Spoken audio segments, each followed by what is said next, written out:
I thank the Minister. The question is that this bill be now read a second time. I give the call to the member for Gilmore. Mr Acting Deputy Speaker, I rise today on the 2014-15 budget and to inform the House on my first 9 months as the federal representative for the great people of Gilmore.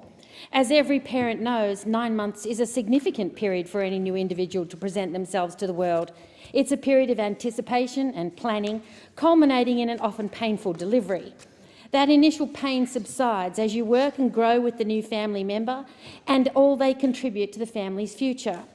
I'm proud to speak today on the package that's currently before this House. I'm proud because it's a budget that delivers a strong, prosperous economy and a safe, secure Australia. These actions and economic choices reflect the reason I wish to represent the community of Gilmore. As a mother and grandmother, I recognise that actions today will mean a better and brighter future for the grandchildren of us all.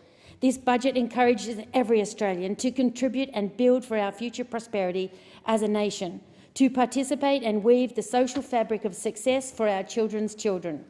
It's a budget that takes the necessary steps towards structural reform that, if left unaddressed, will leave our descendants with a shameful legacy of debt and financial depression. It's clear that the days of borrow and spend must come to an end. Now that we've seen the true state of the books that Labor left us, it's clearer still that the time to contribute and build must begin. Left unaddressed and without serious reform, the budget, as those opposite, left us spiralling dangerously towards a gross debt exceeding $667 billion within 10 years.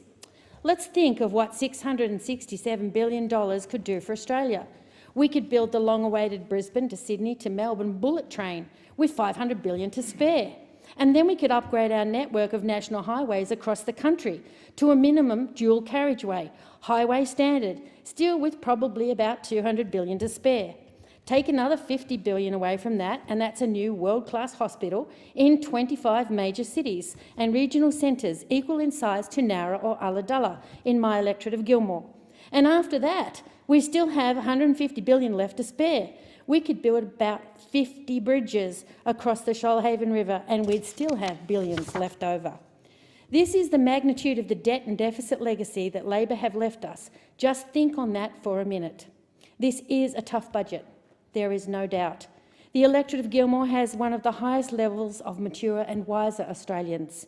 We have also the high unemployment level, welfare dependency issues, as well as transport issues.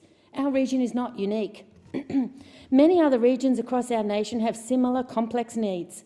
Borrowing money against the future of our children is not the way to solve the long-term support.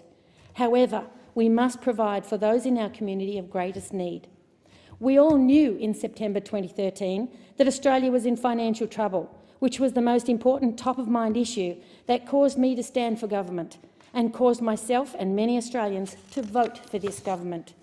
After 6 years of a big spend, big debt government, we knew we were in trouble. Up until now, nothing has changed. We are still facing an extraordinary level of national debt, with $1 billion every month being borrowed to pay off the interest. It's like getting a credit card to pay off a credit card to pay off the mortgage. Solving the debt problem for Australia is not going to be easy. We are proud of our world-standard healthcare, always maintaining a safety net and concessional assistance for those who are most vulnerable. The difficult proposals of a Medicare co-payment will help to maintain this very excellent support mechanism for many years to come. We want a universally accessible system for healthcare to lead far into Australia's future and not to be unaffordable in less than 10 years. In addition, with life expectancy extended to people living into their mid-80s, we will need significant research to cure the many illnesses and diseases that become more significant as we age. The establishment of the Medical Research Fund will be essential for our increased longevity to have quality of life as a priority. There are many in Gilmore right now who wish that the medical research had been funded before so that their illnesses could be treated with less expensive medicines and possibly cured. Before the election, Mr Deputy Speaker, we committed to keeping age pensions out of contention for cuts. We have delivered on this. Pensions will rise every 6 months, just as they should. Before anything else, it needs to be reiterated there will be no cuts or changes to pensions during this term of government. We have, however, proposed some structural changes to pensions and payments in Australia, but importantly, these do not come into effect until July 2017. The government has made adjustments to a range of income supplements. We must keep in mind that these are not the primary source of income for a family. They were designed to help with some of the costs of raising a family. They were originally designed to support families on low incomes. This is not the case now, and the government is tightening the eligibility for these payments at the highest end of the income scale. We all acknowledge that a family whose income is around $100,000 is not really in need of support. Far better to keep support payments for those families whose income is so much lower. Mr Deputy Speaker, let me for a moment expand on what this budget has delivered for Gilmore.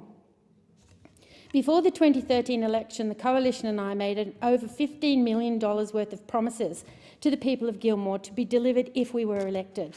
I am proud to say that those commitments have all been confirmed, just 9 months into my first term as federal member, and the proof is in this document. There is guaranteed funding of $10 million for the planning, design and engineering studies for the third crossing of the Shoalhaven River in Nowra, which is the economic artery for our region. Everyone in Gilmore knows why our bridge and our roads are important, and the commitments were established after lengthy discussions with the community and the local council. A Gilmore road safety package involving over $5 million to fix various black spots and substandard roads across our electorate, including $2 million towards Stage 2 of Turpentine Road, an important transit road between villages south of Nowra and north of Ulladulla, as well as accessing the very lucrative Canberra holiday market. I can now add that I have achieved an additional allocation of more than $2 million for more black spot funding. $2 million to complete the next stage of Ulladulla's Dunn and Lewis Memorial Centre. This is a hub for local youth and community initiatives, eventually increasing sports participation, youth training and tourism employment.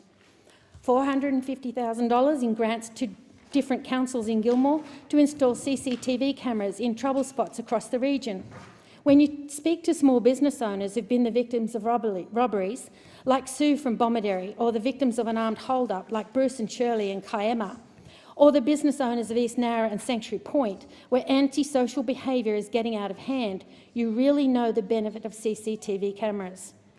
$450,000 to help complete the next stage of the Jervis Bay Round the Bay Walk, something which, once completed, will be a jewel in the South Coast's already impressive tourism offering. $300,000 to begin restoration works on the historical Berry School of Arts, a popular function centre and working building.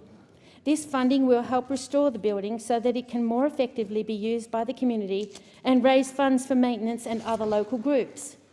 $300,000 towards local youth recreation facilities in the region. Eventually, these funds will be used in the establishment of 3 separate youth facilities. $20,000 in equipment grants for our PCYC and the Sanctuary Point Men's Shed.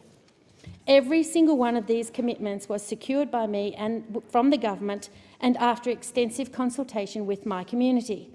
In addition to the commitments being approved, I've worked closely with this community to lobby the Commissioner for Taxation through the Assistant Treasurer to stop the GST being levied on relocatable homes. I've worked tirelessly with Manildra, the Prime Minister, the Treasurer and the Minister for Industry to help retain this vital local manufacturing enterprise, an iconic industry in Gilmore that supports many local families as well as many farmers throughout the eastern states of Australia. I've established the need for an expanded mobile black spot coverage. I've spoken at length with the Minister of Communications and related the unusual geography of Gilmore, necessitating the nomination of 3 separate sites. We have achieved the allocation of 4 Green Army projects in Gilmore, 2 in the Shoalhaven, 1 in Kiama and 1 in Killalea, part of the Shellharbour City Council area. These initiatives will assist some 40 young people into a work-like environment, creating an asset for the local community, learning valuable skills and developing a work ethic.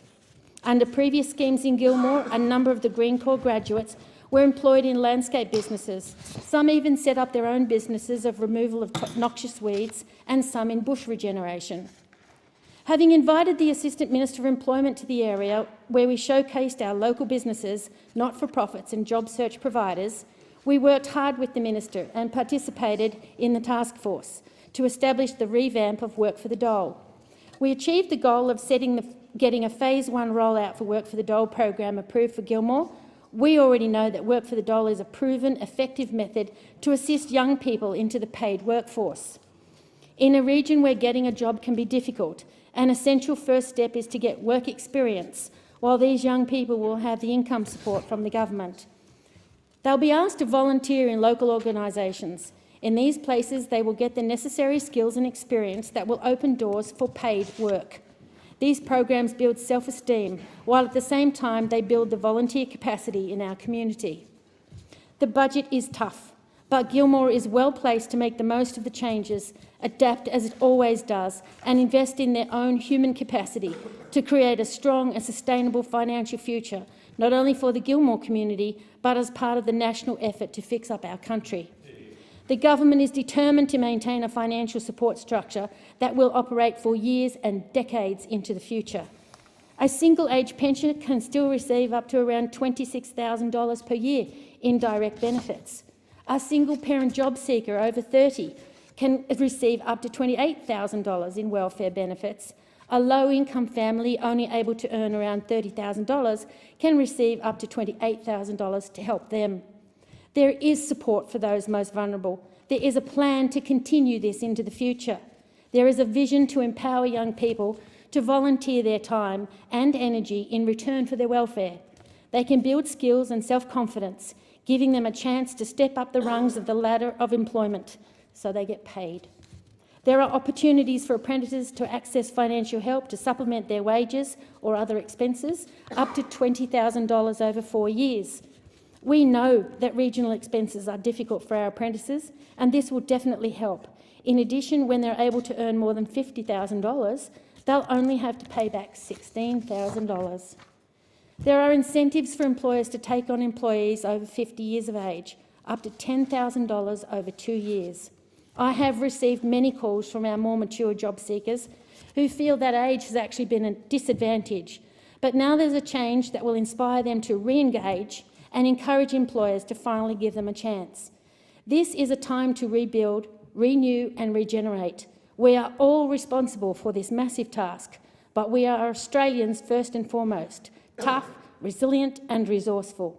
With this budget, we can get our nation back onto its strong financial foundations and, with the community support, push Gilmore into new levels of prosperity. I thank the member. The question is that this bill be now read a second time.